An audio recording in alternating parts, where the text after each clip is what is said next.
Bienvenue pour ce direct live pour les sophrologues professionnels. Et c'est un direct live, j'accueille Nathalie Rissen, qui est notre dernière formatrice des masterclass sophrologie, qui fait la masterclass sophrologie et relations toxiques. Alors d'abord, je vais vous présenter Nathalie, parce que c'est vraiment une référence. Elle est experte en relations d'aide aux victimes de relations toxiques, que ce soit dans les domaines familiaux, amoureux, professionnels. Elle est donc sophrologue et certifiée en psychologie d'urgence et d'aide psychosociale aux victimes. Elle a fondé un centre de relations d'aide aux victimes de relations toxiques à Genève. Et elle est aussi membre de la cellule de soutien psychologique à Genève, en indiquant qu'il y avait eu plus de 36% de déclarations de violences conjugales depuis le début du confinement. Et ça, déjà en une semaine. C'était 36% en ville et 32% en province et territoire, où on a plus d'espace. Donc, le confinement est vraiment source d'augmentation de victimes de relations. Alors, la relation toxique, elle peut être dans le milieu professionnel, elle peut être dans le milieu familial, elle peut être dans le couple amoureux, elle peut être aussi vis-à-vis d'un enfant, il ne faut pas l'oublier. Un enfant qui devient le support, vu que la pression dans le confinement est sur le scolaire, on peut avoir des relations toxiques qui se développent avec son enfant parce qu'on a une demande qui devient de plus en plus pressante sur l'enfant peut-être pour laisser les parents télétravailler, peut-être pour fournir un travail scolaire. Donc voilà, c'est vraiment, ça m'a paru important de faire ce direct live pour que nous, sophrologues, on soit sensibilisés sur ce thème-là et surtout qu'on sait très bien que dans les 18 mois à venir, dans le déconfinement, on va avoir vraiment des plaintes de relations toxiques avec des reprises de liberté, des changements de vie qui vont se mettre en place. Et il faut s'y préparer, comment les accompagner avec justesse, comment les aider à pouvoir retrouver la dignité. Donc, je crois que j'ai assez parlé, que maintenant, c'est Nathalie qui va nous partager son témoignage de ce qu'elle a pu voir se mettre en place déjà depuis 3-4 semaines. Merci Nathalie, c'est à toi. Merci Clémence pour cette introduction. Effectivement, nous vivons une situation extrêmement complexe aujourd'hui qui est de confinement international et qui augmente l'invisibilité, on va dire, des violences faites aux femmes, notamment, et des violences domestiques. Aujourd'hui, la victime se retrouve directement face à son bourreau, de fait, c'est-à-dire puisque le confinement est organisé par les gouvernements. Elle n'a aujourd'hui pratiquement aucun moyen pour alerter ou pour sortir de cette relation toxique. Et c'est là la complexité en fait de ce que nous vivons dans la relation d'aide aux victimes de relations toxiques, puisque tu l'as cité très bien, hein, Clémence, les chiffres sont en hausse, en France notamment. On a pu observer en Chine, en Italie, en Espagne également une augmentation très très significative, même des appels peut-être nocturnes aux urgences ou aux associations, et surtout de la consultation en fait des violences faites aux femmes sur Internet, une hausse croissante également là en Australie ou même dans des pays autres que ceux que je viens de citer. Alors, on est tous mobilisés, je dirais, intervenants, sophrologues aujourd'hui, et puis bien sûr les autorités, mais pas de la même manière, parce qu'il y a des actions à mener qui sont, on va dire, à différents niveaux. Et comme tu le disais très bien, Clémence, nous sommes sophrologues et nous avons une possibilité d'agir, notamment sur le cycle existentiel que je fais, à savoir comment retrouver cette liberté, comment prendre ses responsabilités, peut-être pour créer un déclic aussi, et retrouver cette dignité dont tu as parlé. Donc effectivement, en tant que sophrologue, c'est sur cette action-là en fait qu'on peut porter notre action, mais c'est aussi savoir comment accueillir les personnes qui seraient victimes ou qui ont été victimes ou qui, après le confinement, justement, auront un parcours à effectuer. Oui, dis-moi. Alors, je voudrais le diviser en deux temps. Peut-être une première partie où tu nous racontes ton témoignage, vraiment ce que tu fais sur le terrain en tant que sophrologue là. Et puis, la deuxième partie, laisser un temps de questions. On peut faire 10-15 minutes de ce que tu peux nous témoigner. Et déjà, pour nous mobiliser, nous mettre en route, nous, en tant que sophrologue, de bien saisir le sujet et de voir quelle place on peut prendre, en tout cas quel accompagnement ou quelle ouverture on peut avoir dans cet accompagnement. Bien sûr, je rappelle que les direct live n'ont rien à voir avec les masterclass. La formation, c'est une formation. Là, c'est pour nous booster, pour nous donner la capacité de comprendre la problématique qu'on est en train de vivre actuellement et déjà nous permettre de faire ce lien entre ce qui se passe dans le monde extérieur chez les autres et ce que nous, en tant que sophrologue, on peut investir dans le monde intérieur. Et puis, laisser au moins 10 minutes pour peut-être des questions que je vais te transmettre au fur et à mesure. C'est à toi, Nathalie. Avec plaisir. Avec plaisir. Effectivement, alors aujourd'hui, ce que nous vivons sur le terrain, c'est souvent le silence. Le silence, à savoir que des personnes qu'on était amené à suivre de façon régulière n'ont plus accès aux moyens de communication, n'ont plus accès au téléphone et n'ont plus la possibilité justement de venir aux consultations ou même d'appeler pour nous faire des petits relais d'infos et des petites sécurités.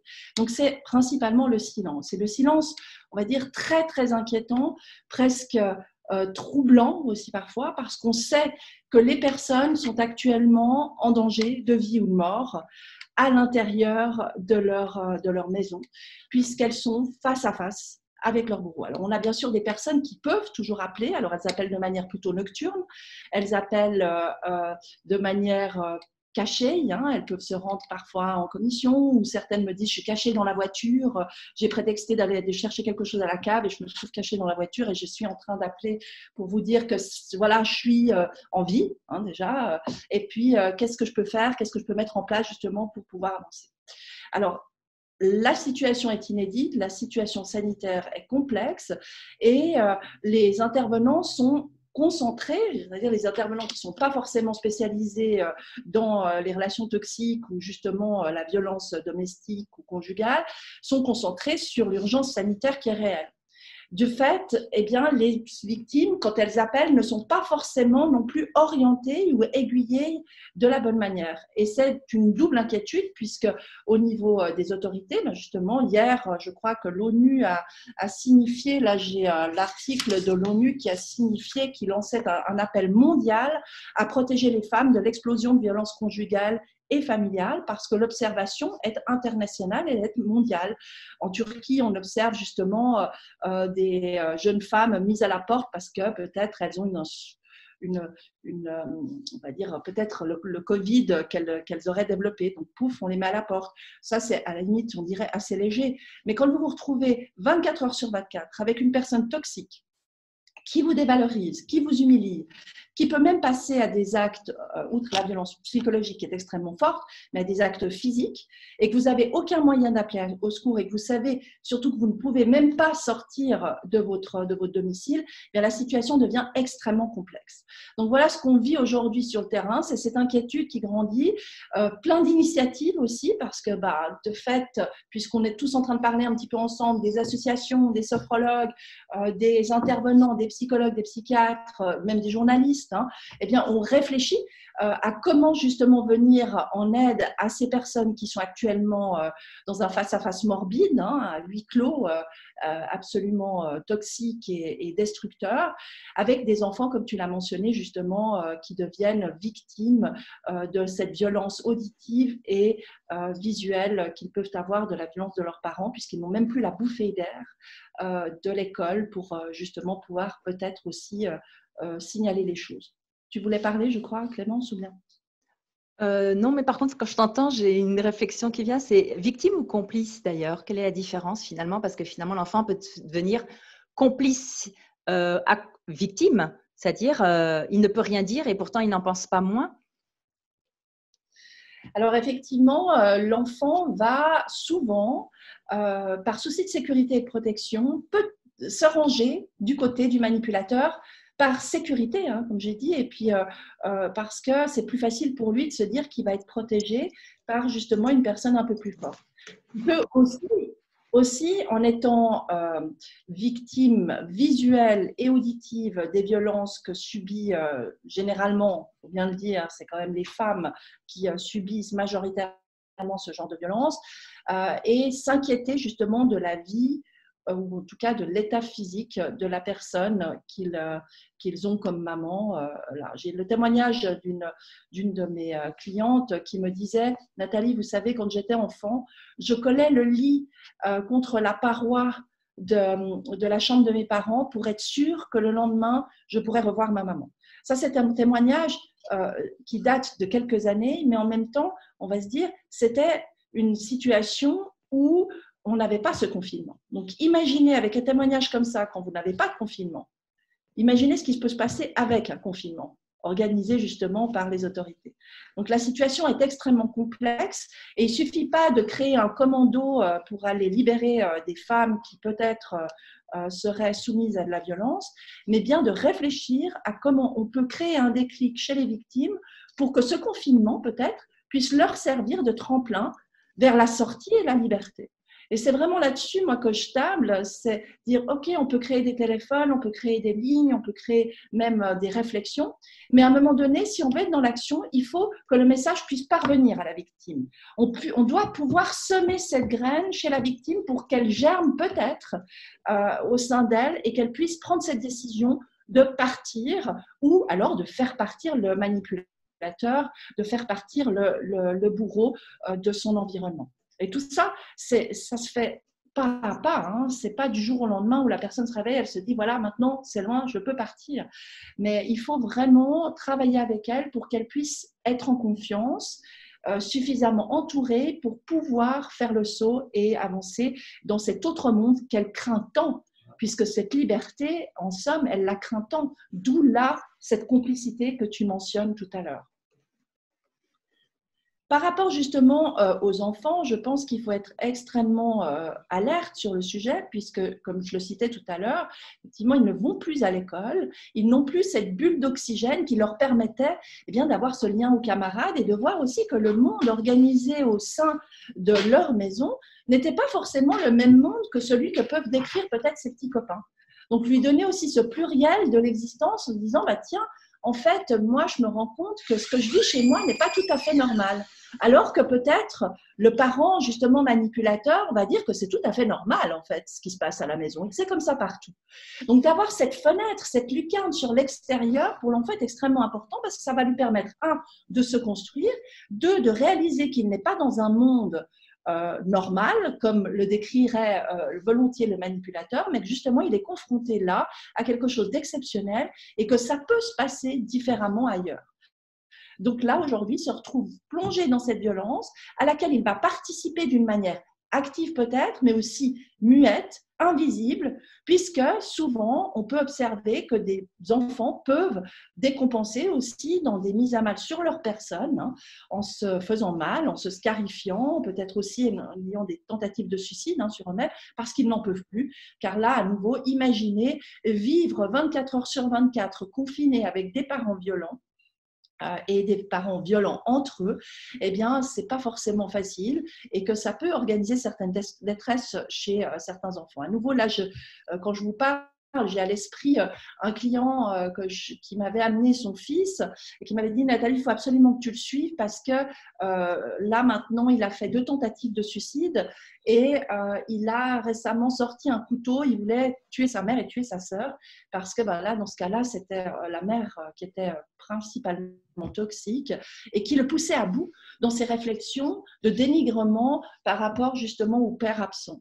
Et à un moment donné, pour qu'elle se taise, il a dit, il faut que tu te taises. Donc, je veux que tu te taises. Et comment je peux te faire taire pour que maintenant tu cesses de me dire toutes ces cochonneries, hein?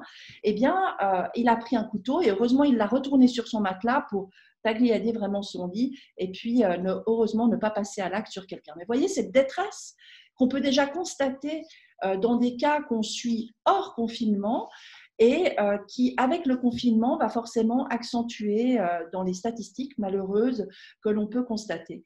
L'après-confinement va être essentiel parce que toutes ces situations qui n'auront pas pu être annoncées, je préfère le mot annoncé que dénoncé, hein, qui est plutôt, quand on dénonce, on se sent un peu délateur, hein, mais qui ne sont pas annoncées, après le confinement, vont voir le jour dans nos cabinets respectifs. Et c'est là où, justement, il va s'agir de savoir comment accueillir ces personnes pour pouvoir leur proposer quelque chose de viable pour elles. Parce que ce qui leur a été proposé jusqu'à maintenant leur vient peu aux oreilles et peut-être peu en aide. Même si en France, j'ai entendu récemment que cette ligne mise en place, enfin, cette structure mise en place avec les pharmacies a pu permettre de sauver une future jeune maman enceinte de 5 mois qui a pu se rendre dans une pharmacie et signaler que son conjoint était violent et qu'il lui avait mis des coups justement sur elle. Donc on voit quand même que certains dispositifs peuvent être effectivement efficaces, mais en même temps pour pouvoir sortir,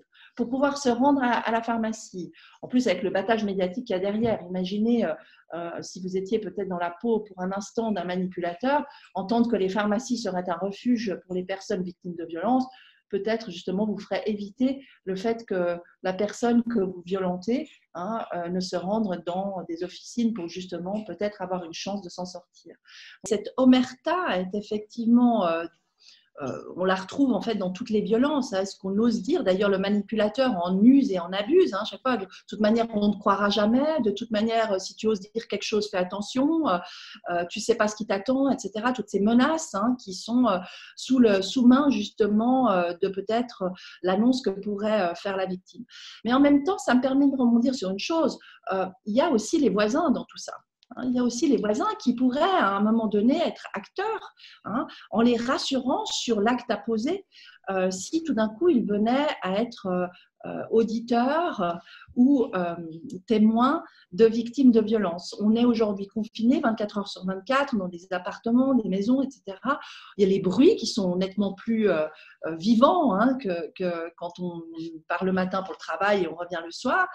Et cette régularité justement qui s'organise aujourd'hui autour de cette violence, puisque le confinement accentue cette promiscuité. On dit souvent que c'est le dimanche soir en fait qui est le jour le plus terrible pour une victime de violences domestiques, puisqu'il y a eu à peu près 2 à 3 jours de confinement familial, de fait, puisqu'il n'y a pas le travail, etc. Donc, vous imaginez, aujourd'hui, on est face à que des dimanches soirs.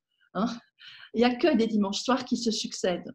Donc, c'est extrêmement complexe de se dire qu'en fait, aujourd'hui, l'urgence, elle est quotidienne. Elle n'est plus uniquement, peut-être, statistiquement basée sur le dimanche soir. Et c'est à ça qu'on doit faire face. Aussi, cette omerta que tu signalais, par justement cette initiative des pharmaciens et des autorités qui dirigent justement les victimes vers les pharmaciens, est bonne, est excellente. Mais en même temps, faut-il encore que la victime puisse sortir ? Pour ma part, je suis des personnes qui, quand elles arrivent chez elles, ont le portable confisqué, ont l'interdiction de bouger ne serait-ce que le petit doigt sans l'accord de leur manipulateur. Donc oui, je pense qu'on fait ça aussi pour se dédouaner peut-être de la culpabilité de savoir ces femmes en risque. Alors oui, on crée des lignes, on crée des pharmacies, des choses comme ça, mais il faut se rappeler que cette mesure, elle est en place depuis à peu près 3 semaines, je crois, en France, et qu'il n'y a eu qu'une personne citée dans les médias qui a pu en bénéficier. Alors oui, on n'est pas non plus dans les statistiques morbides de dire s'il n'y avait rien, il n'y aurait même pas eu cette personne. On est bien d'accord. Mais en même temps, il faut être conscient que c'est une vigilance de tous et une prise de conscience de tout le monde qui doit avoir lieu aujourd'hui pour justement pouvoir annoncer ces cas et peut-être appeler une fois de trop le 17, quand on est en France, le 117 quand on se trouve en Suisse, eh bien, appeler peut-être une fois de trop la police pour signaler une incohérence de comportement, quelque chose qui nous inquiéterait parce qu'on ne se sent pas à l'aise. Et je pense qu'il faut oser aussi appeler, oser à un moment donné se dire qu'on peut porter peut-être aide et soutien à une personne qui est proche de nous. L'aide n'est pas, oui, je finis juste sur ça, aider n'est pas sauver. Il faut bien faire attention de faire la distinction entre aider. Aider, c'est proposer. C'est jamais devenir acteur parce qu'autrement là, on risque de tomber justement dans cette triangulaire toxique qui va nous emmener avec elle dans ces violences et on va devenir malgré nous acteurs de ces violences aussi. Oui, vraiment. Et c'est bien la posture que tu proposes dans la masterclass d'ailleurs, parce que c'est toujours quelque chose qui m'avait plu dans ta masterclass, c'est que tu proposes bien, tu nous aides à trouver la bonne posture et pas se transformer en sauveur, puisqu'on tombe dans cette triangulaire dont tu nous expliques très bien les mécanismes. J'ai une question de Charlotte qui nous pose la question, est-ce qu'on connaît le taux de formation des professionnels de santé sur l'aide aux victimes de relations toxiques? J'adore cette question parce qu'elle est effectivement au cœur du problème, la formation des intervenants. savoir reconnaître, disséquer et même autopsier les mécanismes de violence pour pouvoir les détecter. Je pense que la formation est essentielle. Maintenant, déterminer le taux de formation, on est au début, on est à la genèse en fait des prises de conscience avec justement des ministres comme Madame Schiappa qui qui s'est beaucoup appuyée sur la Convention d'Istanbul qui a été ratifiée par beaucoup de pays européens, pratiquement tous, pour pouvoir justement faire face aux violences faites aux femmes. Donc avec des articles très clairs, notamment ne serait-ce que sur la médiation qui est à proscrire dans des climats de violence. Un article qui est l'article 40 et quelques, je pourrais vous mettre ça après, dans cette Convention d'Istanbul qui stipule bien que la médiation n'est pas adéquate en cas de violence, alors qu'on essaye de faire médier la plupart des victimes avec leurs bourreaux, en évoquant le bien de l'enfant, en évoquant peut-être encore d'autres choses, mais souvent on s'appuie sur le fait d'avoir un enfant avec ce manipulateur pour pouvoir continuer à médier avec lui. Avec un manipulateur, avec un bourreau, il n'y a pas d'espace de négociation. Il n'y a pas de possibilité de pouvoir proposer autre chose que sa propre vision du monde. Et la négociation, la médiation devient dès lors complètement même négative et retournée contre la victime si justement le médiateur n'est pas formé dans le cas des violences. D'ailleurs, tous les bons médiateurs vous le diront, on ne médie pas. On ne fait pas de médiation pour de la violence. Nous, on fait des médiations pour des conflits plus, et on est tous d'accord là-dessus. Mais aujourd'hui, la justice, même la police, s'appuie beaucoup sur cet outil qu'est la médiation. Et à tort, à mon avis, parce qu'il fait beaucoup plus de dégâts que ne résout de situations de violence. Surtout que le médiateur, au final, ne va pas forcément pouvoir dire à la justice, lorsqu'une médiation est ordonnée par la justice, quel acteur dysfonctionne, parce qu'il a le secret de fonction. Et il doit simplement dire que la médiation a échoué. Mais il ne peut pas dire c'est parce que justement il y a eu tentative de manipulation, même peut-être moi, de mettre dans une triangulaire et de jouer avec moi comme une pelote de laine pour que je puisse dire des choses et je puisse devenir la marionnette du manipulateur. Donc vous voyez la complexité en fait dans laquelle on se trouve. Parce que oui, la formation est essentielle pour tous les cas de violence, et surtout la communication pour qu'on puisse avoir ce sujet sur le devant de la scène et que ce soit plus tabou et qu'on ne soit plus justement face à une omerta.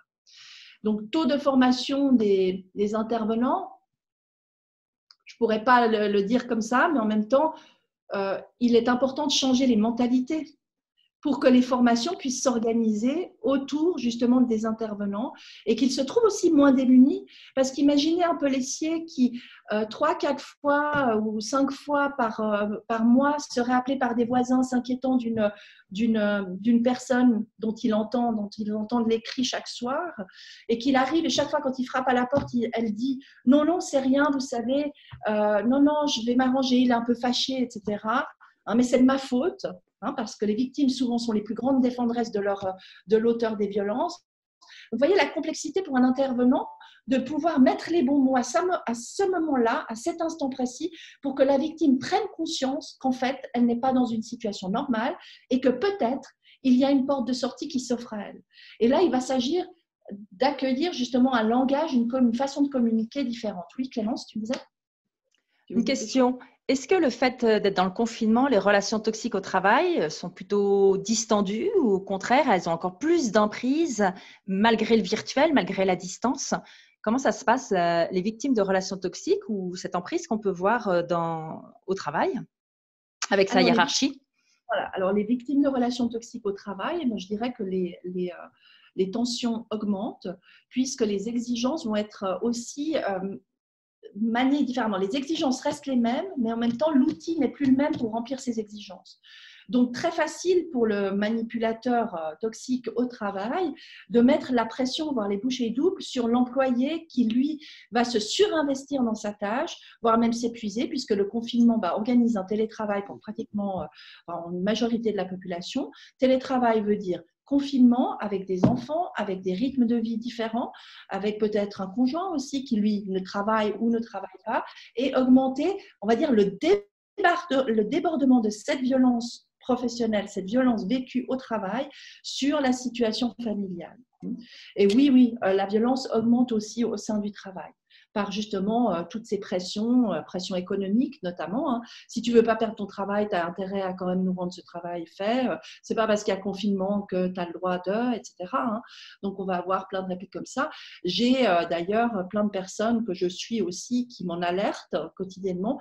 Mais là, à nouveau, on se trouve très démunis face à toute cette situation inédite et explorée pour la première fois par les entrepreneurs eux-mêmes. Hein. Ils sont démunis, ils ne savent pas quoi faire. Hein. Oui, Clément ? Une question de Peggy. À quel moment et par qui le sophrologue est-il sollicité vu la peur et les difficultés à parler des victimes? Comment viennent les victimes à toi? Hein? Voilà. Et à quel moment? Alors, à moi, on va dire, c'est beaucoup le bouche à oreille parce que, bon, voilà, j'ai ma petite ma niche maintenant qui est créée à ce niveau-là. Et c'est vrai que j'ai un historique pour ma part de victimes qui fait que les victimes s'entendent peut-être, se voient différemment dans mes yeux que dans les yeux d'une intervenante ou d'un intervenant qui n'aurait pas vécu ces situations-là.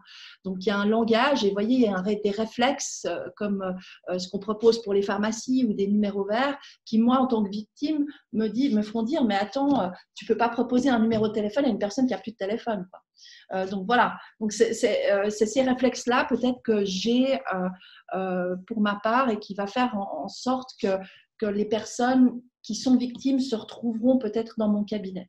Ensuite, je travaille beaucoup avec des avocats qui entendent ce discours et qui comprennent cette formation que j'ai et que j'ai créée aussi autour de toute cette problématique pour justement se dire en fait, je suis envahie souvent en tant qu'avocat par des discours très longs des victimes qui veulent tout le temps se justifier et être sûres qu'elles vont être entendues, etc. Les heures des avocats sont bien plus chères que celles des sophrologues, hein, c'est pas, voilà, un secret. Et forcément, d'avoir peut-être un réseau d'avocats autour de soi pour qu'eux comprennent notre position et voient que ça les soulage, en fait, cette prise en charge. Que leur client va arriver beaucoup plus zen à l'audience, qu'il va savoir poser les mots, qu'il va savoir prendre une distance aussi par rapport à son propre vécu pour être efficace dans cette procédure et ne pas se laisser envahir tout le temps par ses émotions ou cette envie de justice permanente. Donc déjà, effectivement, en prenant contact avec des avocats de votre région, vous avez la possibilité de tisser des liens, de créer des liens pour qu'ils vous relayent justement des personnes victimes de violences. Souvent, ça les soulage, ce partenariat en fait soulage. Après, vous avez la possibilité aussi de vous tourner vers les enseignants. Les enseignants sont aussi désarmés que des intervenants, on va dire comme des policiers ou autres, parce qu'ils se trouvent face à des situations peut-être un peu complexes. Des fois, ils peuvent transmettre vos cartes à des parents en disant simplement peut-être que c'est pour gérer les émotions de votre enfant. Je trouve qu'effectivement, il a un comportement différent. Et là, avoir accès à l'enfant aussi, en tant que sophrologue, est extrêmement important parce que souvent, c'est la victime qui va être d'accord que son enfant suive les conseils d'un sophrologue et par là, on a accès aussi à la victime pour peut-être là, nouveau, semer des graines et l'attirer attirer son attention sur le fait qu'en fait, ce qu'elle vit n'est pas forcément de la normalité et qu'elle peut agir surtout avec l'urgence qu'elle a maintenant, le devoir de protection de son enfant qui doit consulter parce qu'il a peut-être aussi des comportements qu'il reproduit à l'école. Donc, vous voyez, par ces biais-là, déjà, vous avez deux possibilités de pouvoir actionner des leviers pour des alliances que vous pouvez créer avec des professionnels qui sont de terrain. Souvent, les avocats sont aussi tout contents d'entendre notre discours de professionnels formés parce qu'eux-mêmes, en fait, ça va pouvoir leur permettre de réaliser à quel point ils peuvent devenir acteurs aussi dans cette triangulaire avec un client qu'ils n'auraient peut-être pas détecté comme toxique ou alors une cliente ou un client qui est lui-même victime. Donc, c'est pouvoir vraiment, là aussi, lui, identifier ses processus et tout de suite reconnaître à qui il a affaire. Et effectivement, ce rôle social qu'a le sophrologue, à un moment donné, de pouvoir s'ouvrir justement à cette thématique pour en parler. Hein, et puis pour savoir de quoi il parle. Je pense que quand on comprend, on connaît mieux, on peut mieux aussi distiller l'info et faire comprendre les enjeux qui sont cachés derrière, parce que les enjeux, notamment, c'est les enfants, et les enfants sont témoins, victimes et complets, on va dire, en première ligne de tout ce qui se passe, et les enfants sont les petits hommes de demain. Hein. Donc, Merci à toi Nathalie. C'est vraiment, voilà, peut-être que dans un mois, on aura encore un sujet dessus si tu vois matière, parce que ça va évoluer. Hein. Tout ce temps de confinement et de déconfinement va bouleverser les repères de structures familiales, professionnelles, sociales, de relations aux autres. Et donc, c'est le moment où ça va éclore. Il y a des choses qui veulent éclore. On ne doit pas fermer les yeux. On doit trouver notre place, notre juste place et rester professionnel.